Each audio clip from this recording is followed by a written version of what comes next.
The Atlanta Braves non-tendered both Griffin Canning and Ramón Laureano on Friday. Why? And how does this change the offseason? I'll tell you next.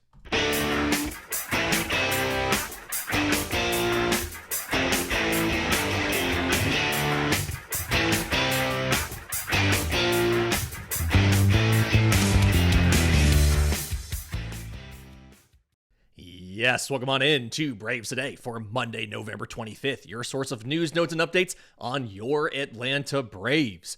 I'm your host, Lindsay Crosby. You can follow me on Twitter and Blue Sky at Crosby Baseball. You can follow the show on Twitter, Braves_today.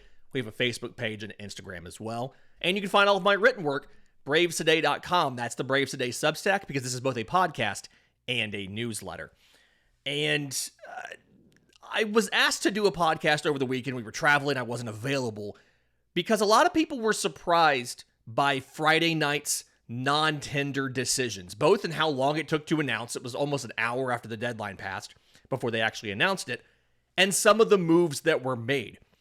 Atlanta had 5 guys that they moved on from at the non-tender deadline. Pre-arbitration players was non-tendered. If you remember, reliever had worked as a starter a little bit, blew out his elbow, had Tommy John surgery, isn't going to be available all of 2025. They non-tendered him. I would not be shocked to see him sign a minor league deal and return to Atlanta. He can rehab, the Braves can watch him and all of that. And then Royber Salinas, who they claimed off of waivers on November 1st from the Oakland A's, who they had traded him to as part of some of their multiple deals with the Oakland A's to get Matt Olson and Sean Murphy. So they moved on from those guys. But they also moved on from pitcher Huáscar Ynoa, declined to tender him a contract, starter Griffin Canning, and outfielder Ramón Laureano. Let's look at Laureano and Canning and explain why, and try to figure out how this changes the team's needs over the winter, and now what they might do. And programming note for the week, we're going to be talking a lot about the offseason this week and signings they have to make. We'll probably do an outfield show, a starting rotation show, where we look a little deeper at some of these options. No show on Thursday. Thanksgiving. No show on Thursday. Enjoy time with your families. Enjoy watching the Cowboys be bad on television. And then on Friday, we are having a show. We are going to talk about the possibility of Atlanta staying below the luxury tax. What discount options can you go out and find in free agency? It's a Black Friday theme, see?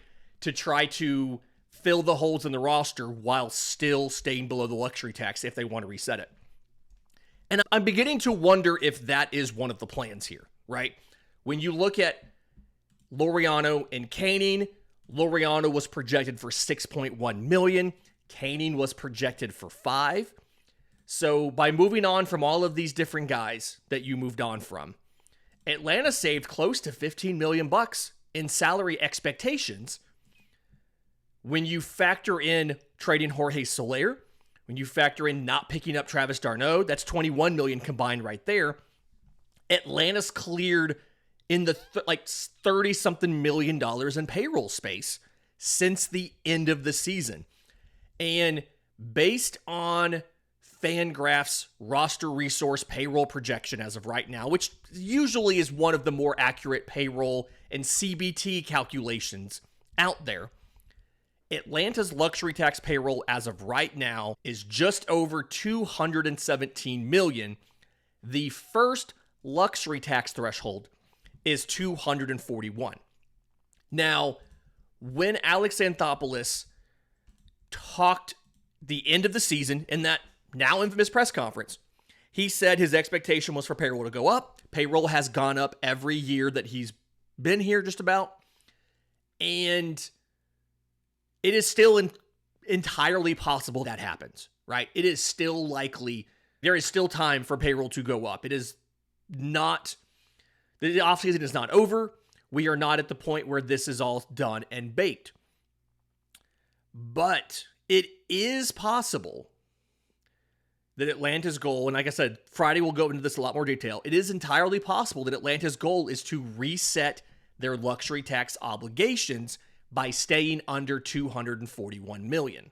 To remind you how this works, the first year you have an overage, it's a 20% base tax. The second year, it is 30%. And the third year and all consecutive, it is 50%. If you finish a season below the threshold, it resets all of that back to a first year mark. So if Atlanta wanted to reset the luxury tax this season, that would mean that next year, rather than paying a 50% tax on every overage, they would only pay 20%. And with the money, if they were to try to stay under 241, right now, pending what those actual arbitration agreements are, because again, we have projections, Kelenic at 2.3, Dylan Lee at 1.2. We don't actually know what they are. But you would have, let's say you saved $3 or $4 million for in-season moves, you would have $20 million to make off-season ads. Obviously, you have more needs than $20 million will fill at the top of the market. But that's Friday's show. We're going to go through on a Black Friday and we're going to go and find some bargains for the Braves. In the meantime, and I wrote this up on Sunday morning on the Substack. So again, bravestoday.com. You really should subscribe. It is completely free. We are turning on the option for it, like an optional subscription. If you want to support the show, that's the money that we use to attend the games, go to the press conferences, meet with the players, and get you more insights for the podcast and for the newsletter. If you want to subscribe, you are more than welcome. You are not required. It is a free service that we do. There's not a ton of locks to me on this roster right now. I have it at 19 players that I feel like are locks to be on the roster next year. Like the outfield, I think is obviously now a huge priority. Ronald Acuna Jr., Michael Harris, Jared Kelenic are your three locks. Yes, you have Eli White. Eli White does not have options. But I don't think Eli White is a lock to make the opening day roster, especially if you go out and get somebody else. You signed Carlos D. Rodriguez as a non-guaranteed major league deal, so he got a 40-man spot because he had a ton of teams interested in him. He has three options. He could be the choice over Eli White. Now, if you don't put Eli White in the roster, you lose him, right? You try to send him to the minors, he can elect free agency, I believe. Don't quote me on that. He can be claimed off a waiver, something like that. The procedural stuff's kind of confusing there. But it absolutely feels like you virtually have to add an outfielder at this point in time because you're starting outfield right now on opening day is Jared Kelenic, Michael Harris, and Eli White with Carlos D. Rodriguez as your backup on the bench. It feels like you need to add an outfielder. You absolutely need to do that. Your infield, Riley, Arcia, Albies, Olsen, those are all, their roster spots are all safe. Orlando Arcia may not be the starter next year. We don't know. That's a conversation about if you can find a better alternative at shortstop than him. But at $2 million, he's not going away. I read a Blue Jays blog where they were talking about when Atlanta signs Willy Adames, they're going to trade away Orlando Arcia. No, they're not. He's at $2 million. He's a defender. And like I've said, Ozzie Albies misses time because of injury almost every season, although this is an odd year. So Ozzie may be fine. But the roster spot is safe. Sean Murphy, his roster spot is safe. Backup catcher, we're expected it to be Chadwick Tromp over Drake Baldwin, but we don't actually know. Marcell Ozuna, his roster spot is safe. In your rotation, Chris Sale, Ronaldo Lopez, Pitcher Swellenbach are your three to start the year. Pitcher Strider, his bullpen, or his roster spot is safe. But after that, is it Ian Anderson? Is it Grant Holmes? Is it AJ Smith-Shawver? Is it a free agent signing? We don't know, right? That's the issue there. Bullpen, Raisel Iglesias, Joe Jimenez, roster spot is safe. He won't be on the roster to start the year. It could be on the injured list, but spot is safe. Pierce Johnson, Aaron Bummer, Dylan Lee, Grant Holmes is going to make the roster somewhere. Is it the rotation or the bullpen? I don't know, but he'll make the roster somewhere. But outside of that, Angel Perdomo, is he ready to start the year? Deisabel Hernandez has options. Is he up? Is he not? Dylan Dodd, Alan Winans. I've seen Fangraphs has them in the bullpen. I don't think this team wants to carry both Dylan Dodd and Alan Winans on the Major League roster. Although they are optionable. They have one option. And Atlanta's bullpen has suffered from a lack of optionable relievers in recent years. You had so many guys sign long-term that when you had to burn somebody because of a short start by a starter, you didn't have an option. You didn't have anybody you could send down. That's why we saw Dylan Lee late in the year get sent to Gwinnett for 2 weeks. Because there was literally nobody else in the bullpen that you could option, and you needed a fresh arm. The best teams in baseball have optionable relievers so that you can cycle guys through. And the teams that don't have optionable relievers, either like Atlanta, just have to ask a dude to wear it, or Miami have to DFA guys and potentially lose them just so they can get a fresh body. So those are the only necessary locks for roster spots. There is plenty of available spots up. Now, the areas you need to address, I do think that calculus has changed a little bit as well. And we'll break that down next, right here on Braves Today. Welcome back to Braves Today. Lindsay Crosby talking about Friday's surprising non-tender decisions of Griffin, Ramón, Laureano, and how that changes Atlanta's offseason perspective. Real quick, before we get into the hierarchy of needs this offseason and some of the options to replace those guys, I do want to give a quick thank you to our sponsors over at Encase Cards. Custom card manufacturer, really cool what they do. They take your source photos of whatever it is you're trying to memorialize. And for me, my youth sports, my kids both play youth sports, fall and spring. My daughter plays soccer. My son plays t-ball.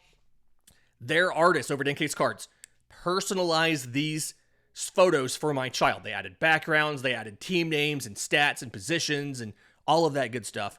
They then printed these on high-quality cardstock, slabbed it, and shipped it to me for a keepsake. Really cool slabs. They have little fold-out stands in the back so they can sit on your dresser or something. These are going to be Christmas gifts for my kids. They're going to be incredibly excited. I can't wait. So check them out, ncasecards.com. That's ncascards.com. Okay, so again, I wrote this up on Braves Today on Sunday morning. But if I had to pick one place where the Braves address, like one position the Braves address this offseason, I am choosing starting rotation over left field. And I know that is going to be controversial, right? Again, I don't know if Eli White should be considered a starter on opening day right now.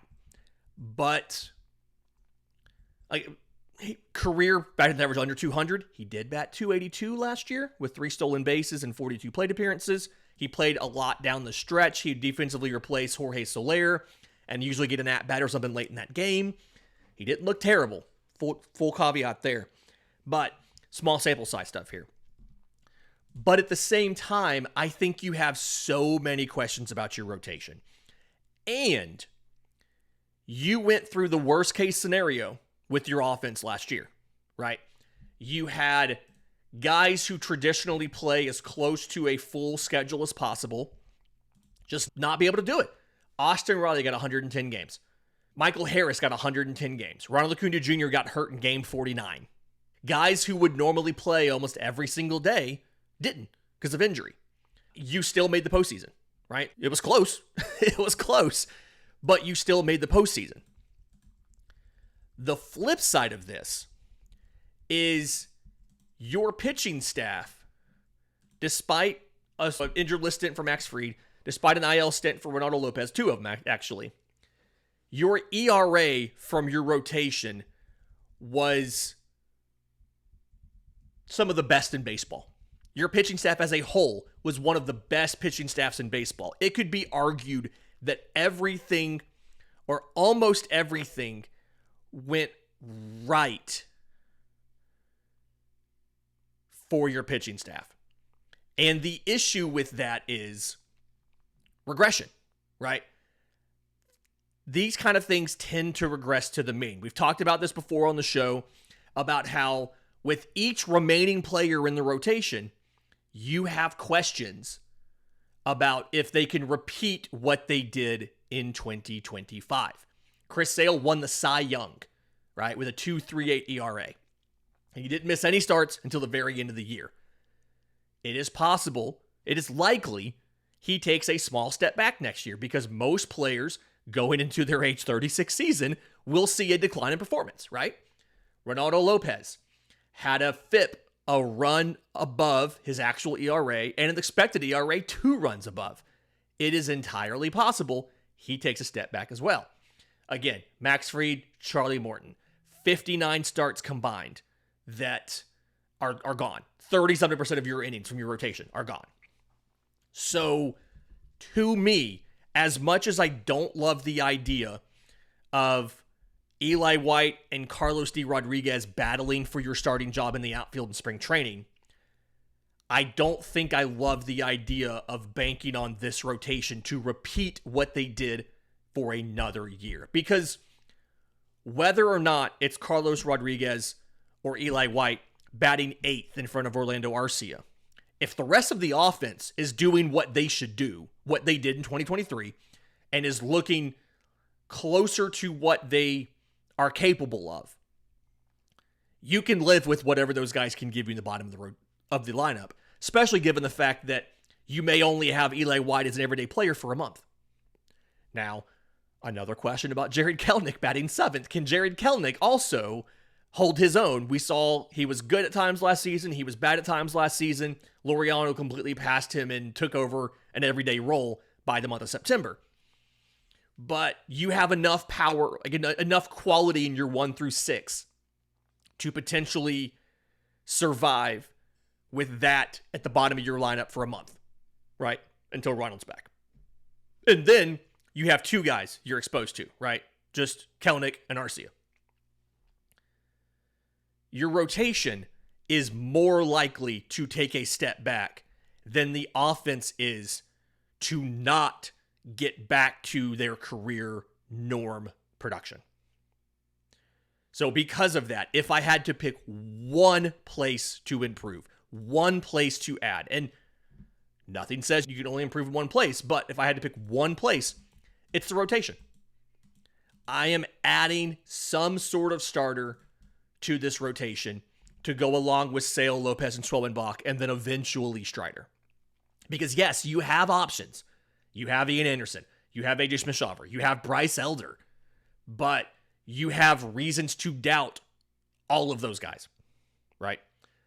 So if I can pick one place to add, I'm picking that. Now, obviously, my second add is left field. I'm adding somebody for the outfield. Maybe Laureano comes back.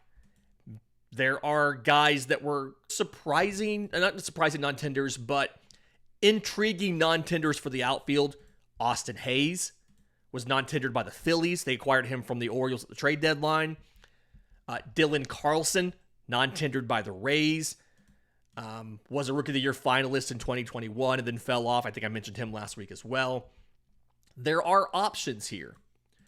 And I do think you're going to see something. It's entirely likely, even if you don't see a signing now for left field. Remember the Adam Duvall signing. He came like the last week of spring training because Atlanta was not happy with what Jared Kelenic did, and they found an opportunity to get some value in signing Adam Duvall. Now that signing did not work out. Adam Duvall was a net negative on the roster last year. But the point remains, Alex Anthopoulos is 2 common patterns for his off seasons.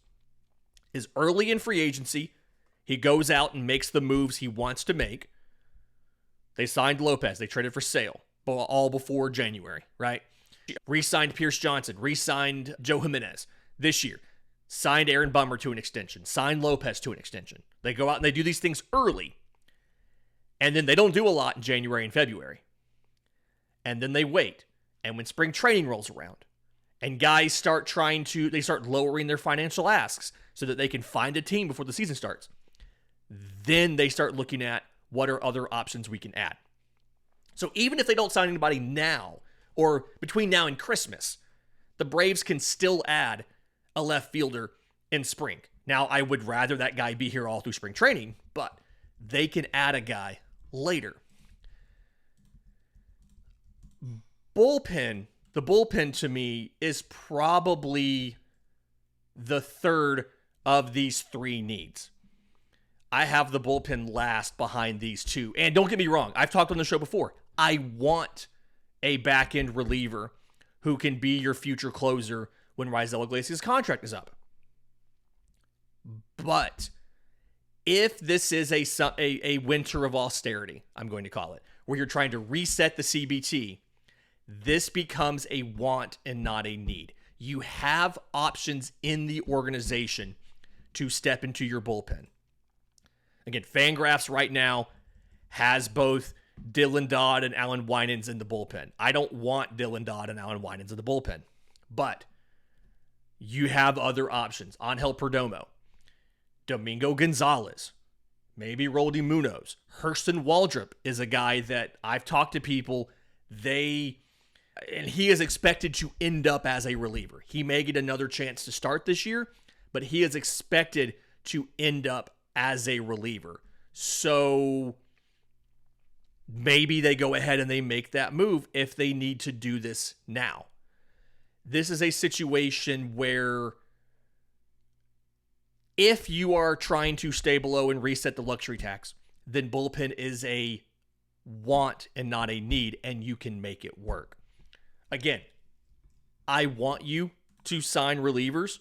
You have a couple veterans in Gwinnett. John Brebbia is still with the organization, I believe. Maybe Ken Giles wants to come back. You signed Anoli Paredes. There are options. But, again, if you are trying to limit how much money you spend, which probably not a good idea, but we'll talk about it, then I do think that is the first area that would go, with shortstop being the other. You added Nick Allen. Nick Allen does not fix your problems. Don't get me wrong. Nick Allen does not fix your problems. But again, as we've talked about, as AA's talked about, when this offense is doing what it's supposed to do, Orlando Arcia batting ninth is not the worst thing in the world. It's times like last year when you had him batting fifth, that was a problem. So you are in that situation of upgrading at shortstop for the amount of money it is expected to cost because of how small that market, top of that market is, and how many other needs you have. Upgrading at shortstop is a want and not a need, because when this offense is working, and we saw it in 2023, you can deal with Orlando Arcia batting ninth. It's not a big deal. Now, this is going to require additional work from other guys. Michael Harris has to be what Michael Harris is capable of being. I think he can be a 20-20 or 25-25 guy. He's my choice for breakout player for 2025 for the Braves. I think he starts off as the leadoff man on opening day. And I don't know if he moves that far down when Ronald comes back. I honestly think if Ronald takes leadoff over when he comes back, Michael Harris probably bats second. I think Michael Harris could bat second. You put Ozzie at third. Or you move Ozzie down farther in the lineup. I legitimately think Michael Harris should be a top 3 hitter for this team, and I think he'll perform like a top 3 hitter on this team next season. We'll do a whole show later about, later in the offseason, about the potential for some of these guys in 2025, what their seasons could look like, good and bad and all that. Michael Harris is going to get a whole show where we talk about how Michael Harris could be an MVP candidate if everything broke right in 2025.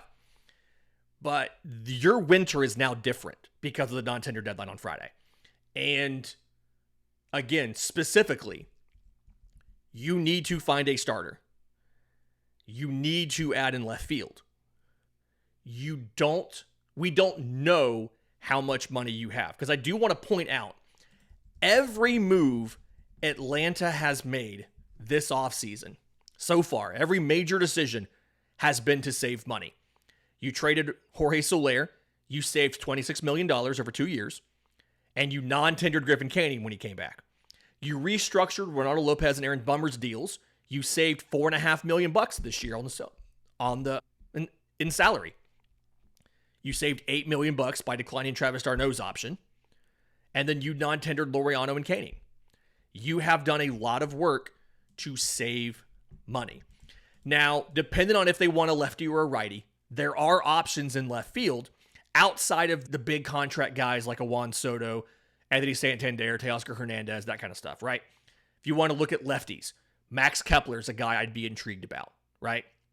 Austin Hayes, I mentioned him earlier. He got non-tendered. Maybe they go out and they get a veteran, a Mark Canha as a righty. If they want another lefty, because your outfield's lefty heavy, but your infield's not. Maybe it's, again, Kepler's a lefty, but Alex Verdugo, Jesse Winker, David Peralta. Like, there's guys that you can probably get for less than the $6 million you were going to have to pay Laureano. Again, right-handers. Tyler O'Neill, maybe. Randall Grichuk. There's options here.